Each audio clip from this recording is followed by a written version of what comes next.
मुरली अमृत की धारा है धारा, जो देती दुखों से किनारा। मुरली अमृत की धारा है धारा, जो देती दुखों से किनारा। भूले जीवन में हो जाए शिव बाबा मुरली में समझाए। भूले जीवन में हो जाए शिव बाबा। ओम शांति। आज की तारीख है 12/10/2024 के बाबा के साकार महावाक्य। मीठे बच्चे, बाप खवैया बन आया है। तुम सबकी नैया को विशेष सागर से निकाल क्षीर सागर में ले जाने। अभी तुमको इस पार से उस पार जाना है। बाबा ने प्रश्न पूछा, तुम बच्चे हर एक का पाठ देखते हुए किसकी भी निंदा नहीं कर सकते हो, क्यों? बाबा ने उत्तर दिया, क्योंकि तुम जानते हो यह अनादि बना बनाया ड्रामा है। इसमें हर एक एक्टर अपना अपना पार्ट बजा रहे हैं, किसी का भी कोई दोष नहीं है।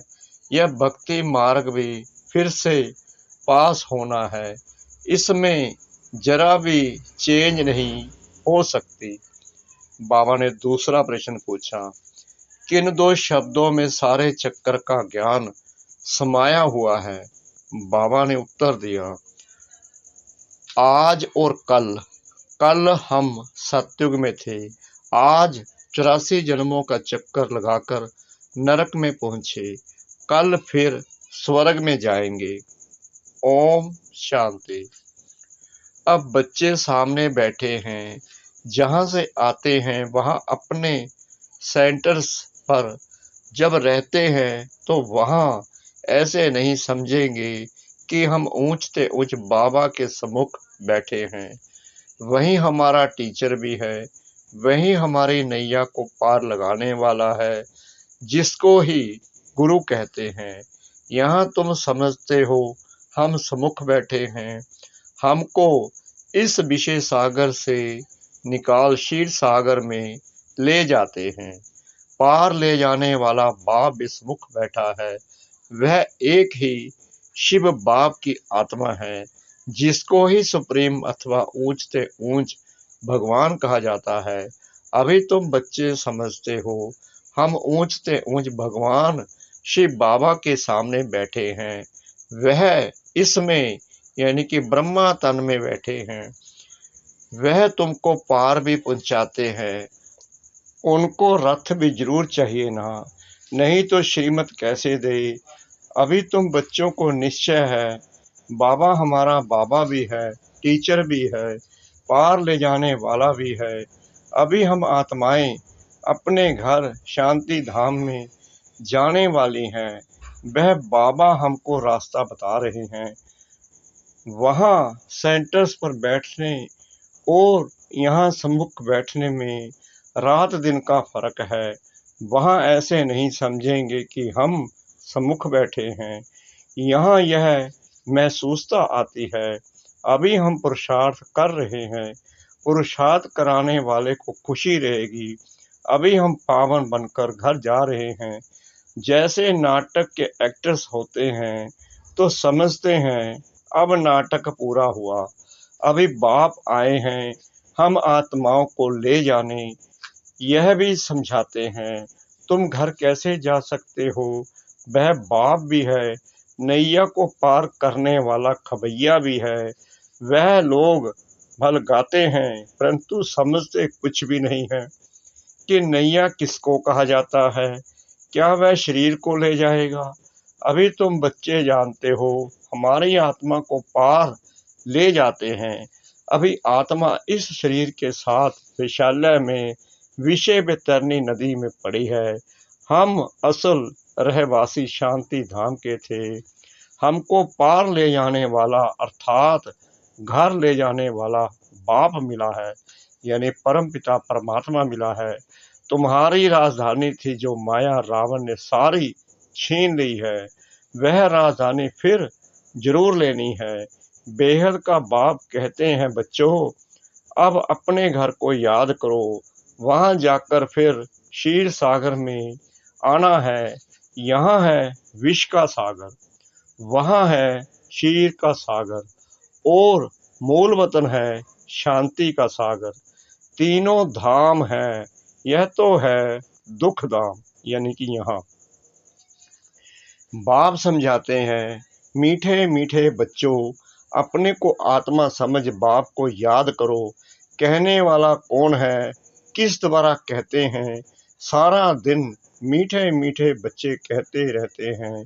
अभी आत्मा पतित है, जिस कारण फिर शरीर भी ऐसा मिलेगा। अभी तुम समझते हो हम पक्के पक्के सोने के जेवर थे, फिर खाद पड़ते पड़ते झूठे बन गए हैं। अब वह झूठ कैसे निकले, इसलिए यह याद की यात्रा की भट्ठी है। अग्नि में सोना पक्का होता है ना। बाप बार बार समझाते हैं, यह समझानी जो तुमको देता हूँ, हर कल्प देता आया हूँ। हमारा पाठ है, फिर 5 वर्ष के बाद आकर कहता हूँ कि बच्चे पावन बनो। सतयुग में भी तुम्हारी आत्मा पावन थी, शांति धाम में भी पावन आत्मा रहती है। वह तो है हमारा घर। कितना स्वीट घर है, जहाँ जाने के लिए मनुष्य कितना माथा मारते हैं। बाप समझाते हैं, अभी सबको जाना है, फिर पाठ बजाने के लिए आना है। यह तो बच्चों ने समझा है। बच्चे जब दुखी होते हैं तो कहते हैं, हे भगवान हमें अपने पास बुलाओ, हमको यहाँ दुख में क्यों छोड़ा है। जानते हैं बाप परम धाम में रहते हैं, तो कहते हैं, हे भगवान हमको परम धाम में बुलाओ। सतयुग में ऐसे नहीं कहेंगे, वहाँ तो सुख ही सुख है, यहाँ अनेक दुख हैं। तब पुकारते हैं, हे भगवान। आत्मा को याद रहती है, परंतु भगवान को जानते बिल्कुल नहीं है। अभी तुम बच्चों को बाप का परिचय मिला है। बाप रहते ही हैं परम धाम में, घर को ही याद करते हैं। ऐसे कभी नहीं कहेंगे राजधानी में बुलाओ, राजधानी के लिए कभी नहीं कहेंगे। बाप तो राजधानी में रहते भी नहीं, वह रहते ही हैं शांति धाम में। सब शांति मांगते हैं। परम धाम में भगवान के पास तो जरूर शांति ही होगी। जिसको मुक्ति धाम कहा जाता है, वह है आत्माओं के रहने का स्थान, जहाँ से आत्माएं आती हैं। सत्य को घर नहीं कहेंगे, वह है राजधानी। अब तुम कहाँ कहाँ से आए हो, यहाँ आकर सम्मुख बैठे हो। बाप बच्चे बच्चे कह बात करते हैं। बाप के रूप में बच्चे बच्चे भी कहते हैं। फिर टीचर बन सृष्टि के आदि मध्य अंत का राज अथवा हिस्ट्री ज्योग्राफी समझाते हैं। ये बातें कोई शास्त्रों में नहीं है, तुम बच्चे जानते हो। मूल वतन है हम आत्माओं का घर, सूक्ष्म वतन तो है ही दिव्य दृष्टि की बात। बाकी सतयुग त्रेता द्वापर कलयुग तो यहाँ ही होता है। पाठ भी तुम यहाँ बजाते हो, सूक्ष्म वतन का कोई पाठ नहीं। यह साक्षात्कार की बात है। कल और आज यह तो अच्छी रीति बुद्धि में होना चाहिए। कल हम सतयुग में थे, फिर 84 जन्म लेते लेते आज नरक में आ गए हैं। बाप को बुलाते भी नरक में हैं। सतयुग में तो अच्छा सुख है, तो कोई बुलाते ही नहीं। यहाँ तुम शरीर में हो तब बात करते हो। बाप भी कहते हैं, मैं जानी जाननहार हूँ, अर्थात सृष्टि के आदि मध्य अंत को जानता हूँ, परंतु सुनाऊं कैसे। विचार की बात है ना, इसलिए लिखा हुआ है। बाप रथ लेते हैं, कहते हैं मेरा जन्म तुम्हारे सदृश नहीं है, मैं इसमें प्रवेश करता हूँ। रथ का भी परिचय देते हैं। कौन सा रथ, यानी कि ब्रह्मा बाबा, उनको रथ बोलते हैं। उनमें प्रवेश कर तभी तो हमें ज्ञान देते हैं। यह आत्मा भी नाम रूप धारण करते करते तमो प्रधान बनी है। इस समय सब छोरे हैं, क्योंकि बाप को जानते नहीं हैं, तो सब छोरे और छोरियां हो गए। आपस में लड़ते हैं तो कहते हैं ना, छोरे छोरियां लड़ते क्यों हो? तो बाप कहते हैं, मुझे तो सब भूल गए हैं। आत्मा ही कहती है, छोरे छोरियां। लौकिक बाप भी ऐसे कहते हैं, बेहद का बाप भी कहते हैं, छोरे छोरियां। यह हाल क्यों हुआ है? कोई धनी धोनी है, तुमको बेहद का बाप जो स्वर्ग का मालिक बनाते हैं, जिसको तुम आधा कल्प से पुकारते आए हो, उनके लिए कहते हो ठिक्कर भीतर में है। बाप अब सम्मुख बैठ समझाते हैं, अभी तुम बच्चे समझते हो, हम बाबा के पास आए हैं, यह बाबा ही हमको पढ़ाते हैं, हमारी नैया पार करते हैं, क्योंकि यह नैया बहुत पुरानी हो गई है। तो कहते हैं, इनको पार लगाओ, फिर हमको नहीं दो। पुरानी नैया खौफनाक होती है, कहाँ रास्ते में टूट पड़े, एक्सीडेंट हो जाए, तो तुम कहते हो हमारी नैया पुरानी हो गई है, अब हमें नई दो। इनको बस्तर भी कहते हैं, नैया भी कहते हैं। बच्चे कहते हैं, बाबा हमको तो ऐसे यानी कि लक्ष्मी नारायण बस्तर चाहिए। बाप कहते हैं, मीठे मीठे बच्चों, स्वर्गवासी बनने चाहते हो? हर 5000 वर्ष बाद तुम्हारे ये कपड़े पुराने होते हैं, फिर नया देता हूँ। यह है आसुरी चोला। आत्मा भी आसुरी है। मनुष्य गरीब होगा तो कपड़े भी गरीबी के पहनेंगे, साहूकार होगा तो कपड़े भी साहूकारी के पहनेंगे। ये बातें अभी तुम जानते हो। यहाँ तुमको नशा चढ़ता है, हम किसके सामने बैठे हैं। सेंटर्स पर बैठते हो तो वहाँ तुमको यह भासना नहीं आएगी। यहाँ सम्मुख होने से खुशी होती है, क्योंकि बाप डायरेक्ट बैठ समझाते हैं। वहाँ कोई समझाएगा तो बुद्धि योग कहाँ कहाँ भागता रहेगा। बाबा कहते हैं, यहाँ सम्मुख होने से खुशी होती है, क्योंकि बाप डायरेक्ट बैठे समझाते हैं। वहाँ कोई समझेगा तो बुद्धि योग कहाँ कहाँ भागता रहेगा। कहते हैं ना, गोरख धंधे में फंसे रहते हैं, फुर्सत कहाँ मिलती है। मैं तुमको समझा रहा हूँ, तुम भी समझते हो। बाबा इस मुख द्वारा हमको समझाते हैं। इस मुख की भी कितनी महिमा है। गौमुख से अमृत पीने के लिए कहाँ कहाँ जाकर धक्के खाते हैं, कितनी मेहनत से जाते हैं। मनुष्य समझते ही नहीं है कि यह गौमुख क्या है। कितने बड़े समझदार मनुष्य वहाँ जाते हैं, इसमें फायदा क्या, और ही टाइम वेस्ट होता है। बाबा कहते हैं, यह सूर्यास्त आदि क्या देखेंगे, फायदा तो इनमें कुछ नहीं। फायदा होता ही है पढ़ाई में। गीता में पढ़ाई है ना, गीता में कोई भी हठ योग आदि की बात नहीं, उसमें तो राजयोग है। तुम आते भी हो राजाई लेने के लिए। तुम जानते हो इस आसुरी दुनिया में तो कितने लड़ाई झगड़े आदि हैं। बाबा तो हमको योग बल से पावन बनाए विश्व का मालिक बना देते हैं। देवियों को हथियार दे दिए हैं, परंतु वास्तव में इसमें हथियारों आदि की कोई बात है नहीं। काली को देखो कितना भयानक बनाया है। यह सब अपने अपने मन की भ्रांतियों से बैठ बनाया है। देवियां कोई ऐसी 4-8 भुजाओं वाली थोड़ी होगी। यह सब भक्ति मार्ग है। सो बाप समझाते हैं, यह एक बेहद का नाटक है। इसमें कोई की निंदा आदि की बात नहीं। अनादि ड्रामा बना हुआ है, इसमें फर्क कुछ भी पड़ता नहीं है। ज्ञान किसको कहा जाता है, भक्ति किसको कहा जाता है, ये बाप समझाते हैं। भक्ति मार्ग से फिर भी तुमको पास करना पड़ेगा। ऐसे ही तुम 84 का चक्कर लगाते लगाते नीचे आएंगे। यह अनादि बना बनाया बड़ा अच्छा नाटक है जो बाप समझाते हैं। इस ड्रामा के राज को समझने से तुम विश्व के मालिक बन जाते हो। वंडर है ना, भक्ति कैसे चलती है, ज्ञान कैसे चलता है। यह खेल अनादि बना हुआ है, इसमें कुछ भी चेंज नहीं हो सकता। वह तो कह देते ब्रह्म में लीन हो गया, ज्योति ज्योत समाया।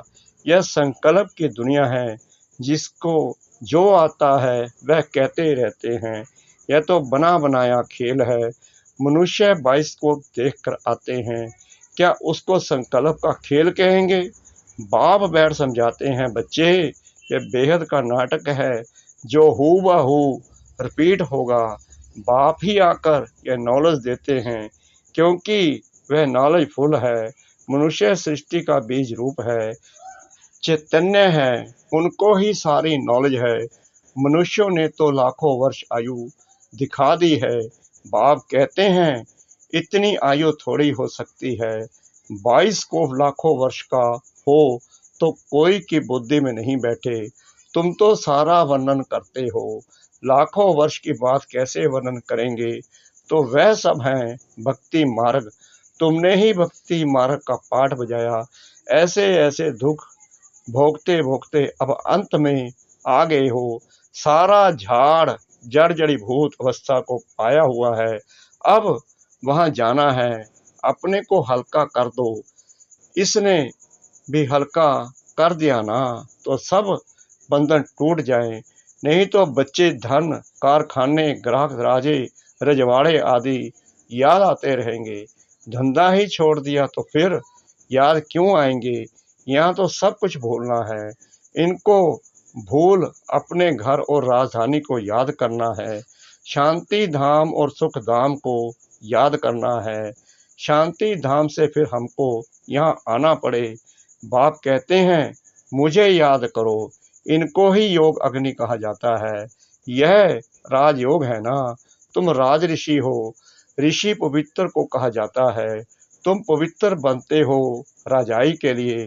बाप ही तुम्हें सब सत्य बताते हैं। तुम भी समझते हो ये नाटक है। सब एक्टर्स यहाँ जरूर होने चाहिए, फिर बाप सबको ले जाएंगे। यह ईश्वर की बारात है ना। वहाँ बाप और बच्चे रहते हैं, फिर यहाँ आते हैं पाठ बजाने। बाप तो सदैव वहाँ रहते हैं, मुझे याद ही दुख में करते हैं। वहाँ मैं क्या करूँगा। तुमको शांति धाम सुख धाम में भेजा, बाकी क्या चाहिए। तुम सुख धाम में थे, बाकी सब आत्माएं शांति धाम में थी। फिर नंबर वार आते गए, नाटक आकर पूरा हुआ। बाप कहते हैं बच्चे अब गफलत मत करो, पावन तो जरूर बनना है। बाप कहते हैं यह भी ड्रामानुसार पाठ बज रहा है। तुम्हारे लिए ड्रामानुसार मैं कल्प कल्प आता हूँ। नई दुनिया में अब चलना है ना। अच्छा, मीठे मीठे सिकला दे बच्चों प्रति माता पिता बाप दादा का याद प्यार और गुड मॉर्निंग। रूहानी बाप की रूहानी बच्चों को नमस्ते। हम रूहानी बच्चों की रूहानी बाप दादा को श्रद्धा भरी प्रेम भरी नमस्ते। शुक्रिया बाबा, शुक्रिया बाबा, शुक्रिया बाबा, इस मीठी मीठी मीठी मुरली के लिए। धारणा के लिए मुख्य सार नंबर 1, अब यह झाड़ पुराना जड़ जड़ीभूत हो गया है। आत्मा को वापिस घर जाना है, इसलिए अपने को सब बंधनों से मुक्त कर हल्का बना लेना है। यहाँ का सब कुछ बुद्धि से भूल जाना है। नंबर 2, अनादि ड्रामा को बुद्धि में रख किसी भी पाठधारी की निंदा नहीं करनी है। ड्रामा के राज को समझ विश्व का मालिक बनना है। वरदान सतगुरु परमपिता परमात्मा जी का साइलेंस की शक्ति द्वारा आत्म शक्ति के उड़ान की तीव्र गति करने वाले विश्व परिवर्तक भव।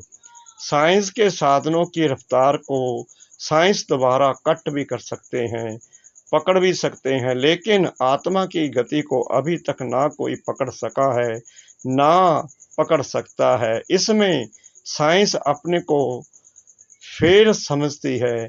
जहाँ साइंस फेल है वहाँ साइलेंस की शक्ति से जो चाहो वो कर सकते हो। तो आत्म शक्ति की उड़ान तीव्र गति से करो। इस शक्ति से सब परिवर्तन, चाहे किसी की भी वृत्ति का परिवर्तन, वायुमंडल का परिवर्तन कर विश्व परिवर्तक बन सकते हो। तीव्रता की निशानी है सोचा और हुआ। स्लोगन: शिक्षा दाता के साथ रहमदिल बन सहयोगी बनो। शिक्षा दाता के साथ रहमदिल बन सहयोगी बनो। ओम शांति।